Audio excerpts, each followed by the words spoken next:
Hi everyone, in this video I'm going to be showing you how I would go about finishing a cozy knit acorn.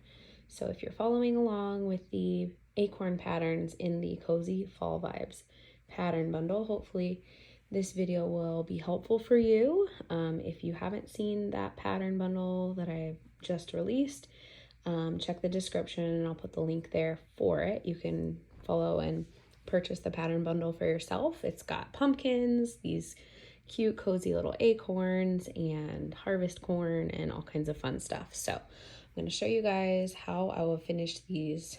So you can see here, I actually have a couple that are finished already. Two different styles, kind of, I guess you could say. So this is the medium size. I went ahead and left the knit side showing on this one. On the pattern, you'll see that there's an option to leave it this way or to turn it inside out so that you can see the pearls, and it just gives you a different texture. So I'm going to show you guys how I would go about finishing this one right here, and then I'll talk a little bit more about the other ways that you could go about finishing this. So I finished the bottom of this one here. This is the medium size, and I've stuffed it and I've closed up what's the bottom of the acorn, and I've almost closed up the top. Since I'm going to be putting the top on this, I haven't completely closed this up. You know, you can go ahead and do that if that's something that you want to do. And then with the top, I just thought I would show you guys how I would cast off or bind off the needles from this one, and then how I would attach that top. So I finished here. I've got 8 stitches left to run my yarn tail through. So I've cut my yarn from the ball, and I'm just going to run my yarn needle through each loop as I take it off of my knitting needle. So make sure I get all 8 loops, and then I'm going to pull that nice and tight. I do this with pretty much every piece that I finish this way. Pumpkins, these acorns, trees, eggs, whatever patterns I'm working on. If you've used any of my other pattern bundles, you'll see they kind of are all worked in the round into like a tube shape that gets closed up. So this is sort of how I finish mine, and I like to run my yarn tail back through each loop one more time.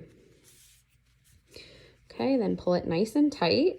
Okay, now you're left with your little acorn top here with the little nub here on top. Now, if you're following along with the pattern, maybe you want this to be taller or shorter. You can always add or subtract rounds here. I think on one of these other ones that I made, I actually only did 1 round here. So depending on what you like, knit it up, and then you can always customize it a little bit. So I have the pearl edge here, which was where I cast on. My little candy corn stitch marker can come off now. And so I'm going to decide, do I want it to be the knit side or the pearl side? So if I flip this inside out, I can push my little like acorn nub, which I actually went out on a walk with the girls and picked some acorns to get some real life inspo. So if you care to do your research like I did when I wrote these patterns, just do a little Google search for acorn styles, and maybe you'll find different ways, you know, that you want yours to look. So lots of different options here. I'm going to tuck the tail in. I don't add any stuffing in here, but you certainly can if you want. That's really up to you, but I'm just going to show you how I would go about placing this on. There's a lot of different ways you could do it. You can simply slip it over the acorn bottom like a hat, line it up how you want, make sure that it looks good to you. And I didn't mention this, but you want to make sure that you have a decent length tail when you cut your yarn from the ball. But what I'm going to do is I'll just use my yarn needle in this tail, and I'm going to line up my top, make sure that it's pretty neat and even all the way around if that's something that matters to you. If you don't really care, then, you know, just go for it.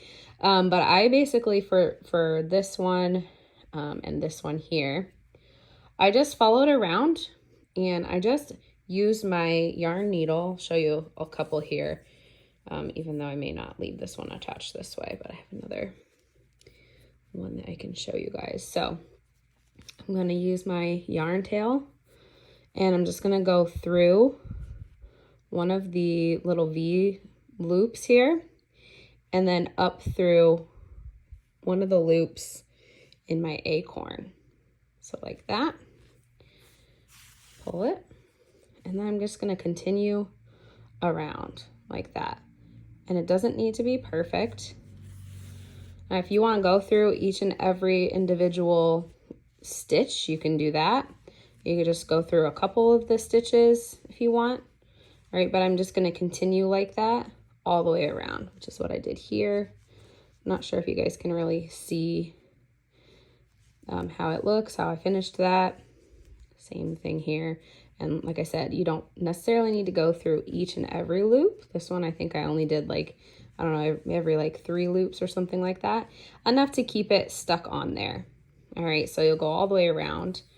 And then, so alternatively, if you wanted to, you could position your top a little bit differently. So if you want it to have a little bit more of like a lip there versus it being wrapped around the bottom of your acorn, kind of sits on it more like a flat cap. Again, position it where you want. Whenever I'm working with something that I have to stitch on all the way around, sometimes I'll anchor it like on 2 sides. So I'll use like an extra scrap piece of yarn and I'll just loop it through here and here. So that way it's staying in place. You could also use like a safety pin or like a T-pin or something like that just to keep it in place. That way as you're stitching around, it doesn't move on you too much. But you could keep it here. And then, like I said before, I'm just going to go through those loops and then up through the loop in the acorn. And I'm just going to continue like that around until it's properly attached. So you can have it more like a little top hat like that. I just think there's so many different ways to finish these. And that's the beauty of this project is you really can do it in whichever style suits you best. So that's sort of how I would go about finishing that one. I want to show you guys something with this one again. So here's a small size. Again, you can slip this on. I'll show you what it will look like with the right side. And as with most of these little projects, just takes a little bit of like shaping. You could certainly use your extra yarn tail and kind of bunch this a little bit more if you wanted it to be, you know, a little bit more gathered. So gather it at the top like that. I actually also made one up. This is just an example that I knit up, but this is a medium-sized one. And then what I did was I flipped it inside out. I like the pearl side for an acorn because it just looks more like a real acorn hat. And then what I did was I stuck a small cinnamon stick inside. And I just thought this would be so cute. I'm going to just use this one to show you guys. I thought it would be so cute with like a real stick. I'm just going to hold that there so you can get an idea. With a real stick or cinnamon stick stem on the top. I just think that would be such a cute one. So I'm probably actually going to finish this one so I have one like that to show because, I mean, that's kind of what real acorn looks like. So hopefully this gives you lots of different ideas about how to finish your acorns, lots of different ways to finish them. And hopefully you guys are enjoying this pattern bundle. If you have any questions, feel free to drop them in the comments or shoot me a message. I'm happy to help, and happy knitting.